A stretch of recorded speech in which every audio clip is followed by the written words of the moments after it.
कोलकाता के आरजीकर अस्पताल में जो हुआ है वह बेहद चौंकाने वाला और गंभीर मामला है। 8 अगस्त की रात को जो घटना सामने आई है उसने कई बड़े सवाल खड़ी कर दिए हैं।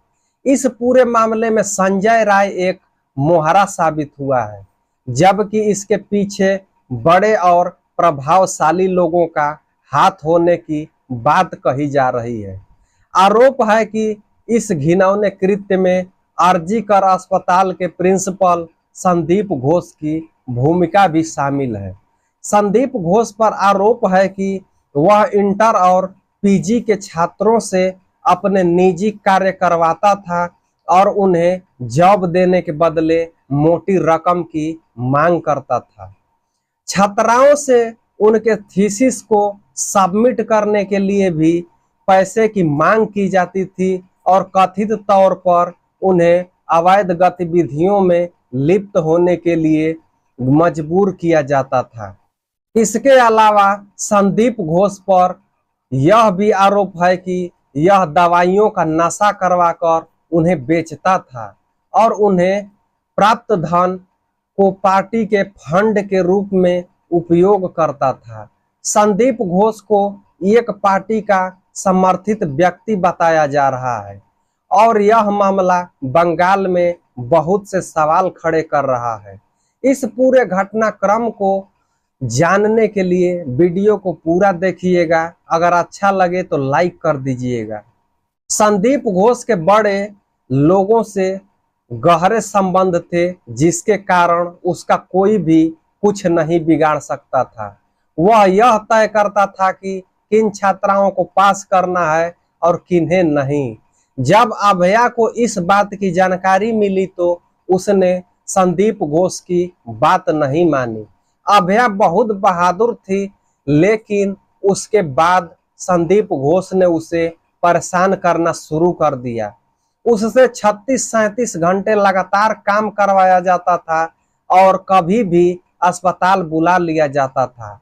यहाँ तक कि नाइट शिफ्ट भी करवाया जाता था। यह सब 6 महीनों तक चलता रहा।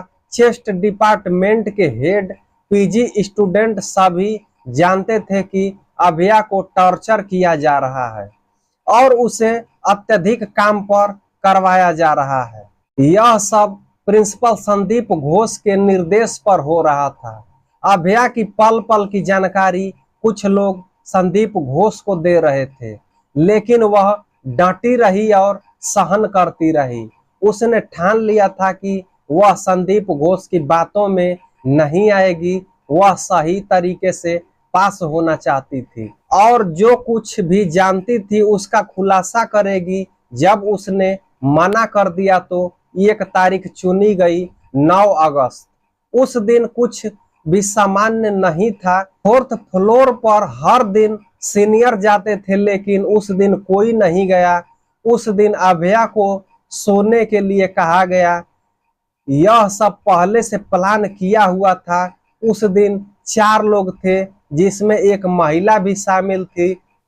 वह महिला बेहद क्रूर थी। उसने अभया के साथ झगड़ा किया और फिर उसे सोने के लिए कह दिया। गुस्से में अभया अकेले सोने चली गई। रात में कुछ लोगों ने अचानक उसके हाथ पैर पकड़ लिए और फिर उसके पैरों को चीर दिया और फिर गर्दन तोड़ दी गई। फिर उसके पीठ पर बूट पहनकर बार बार मारा गया और उसका सिर कुचल दिया गया। उसके बाद पूरे मामले को रेप का मामला दिखाने के लिए संजय राय को फंसाया गया। संजय राय शराब पीता था और उस दिन भी उसने शराब पी रखी थी। उसका रेड लाइट एरिया में आना जाना होता था। यह सबको पता था। चारों ने उसे कहा कि सेमिनार हॉल में उसके लिए कुछ छोड़ा है। संजय राय सेमिनार हॉल के अंदर गया और अभया के निर्जीव शरीर के साथ बर्बरता की गई। यह आरोप है कि पोस्टमार्टम रिपोर्ट में सीमन मिलने के बाद जो डॉक्टर मामले में शामिल थे, उन्होंने सबूत मिटाने के लिए अपने हाथ साफ कर लिए। इसके बाद प्रदर्शन की आड़ में भीड़ ने सेमिनार हॉल को तोड़ दिया। इस मामले में आरजी कर अस्पताल के प्रिंसिपल पर एक कथित महिला डॉक्टर के द्वारा लगाए गए आरोपों का ऑडियो वायरल हो रहा है। हालांकि न्यूज नेशन इस वायरल ऑडियो की पुष्टि करता है। बीजेपी की आईटी सेल के सदस्य अमित मौलवी ने इस वायरल ऑडियो को ट्वीट किया है। यह ऑडियो क्लिप पश्चिम बंगाल की स्वास्थ्य सेवा प्रणाली, विशेष रूप से आरजी कर मेडिकल कॉलेज और अस्पताल में हुई घिनौनी हरकतों को उजागर करता है। यह सब ममता बनर्जी की निगरानी में हो रहा है, जो कि राज्य के मुख्यमंत्री और स्वास्थ्य मंत्री भी हैं। इस विषय पर कुछ लिखा गया है। वायरल हुए इस ऑडियो क्लिप पर प्रदेश अध्यक्ष हैं बयान दिया है। उन्होंने इस ऑडियो क्लिप को लेकर कई सवाल उठाए हैं। टीएमसी के एक सांसद के भतीजे का नाम भी बार बार सामने आ रहा है। हालांकि सच क्या है यह अभी स्पष्ट नहीं हुआ है, लेकिन कुछ गड़बड़ जरूर है। इसलिए भी चिंताजनक है, क्योंकि टीएमसी में कई महिला सांसद हैं, फिर भी इतनी बड़ी घटना के बाद उसमें से किसी ने भी ज्यादा कुछ नहीं कहा। टीएमसी के 3 विधायक, 2 सांसद और डीएमसी के 3 विधायक भी उसी आरजी मेडिकल कोर के कॉलेज से पढ़े हुए हैं, फिर भी उनमें मुंह पर जैसे प्लास्टर या सेलो टेप लगा दिया गया है।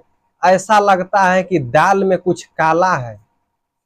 इस घटना पर आप लोगों का क्या कहना है, कृपया कमेंट सेक्शन में जरूर बताइएगा। इस घटना को सुनाने का मतलब किसी को परेशान करना नहीं है, किसी का दिल दुखाना नहीं है, बस आप लोगों को जागरूक और सचेत करना है। दोस्तों, आप लोग अपना ख्याल रखें, अपने परिवार का ध्यान रखें। दोस्तों, मिलते हैं किसी और वीडियो में, तब तक के लिए धन्यवाद।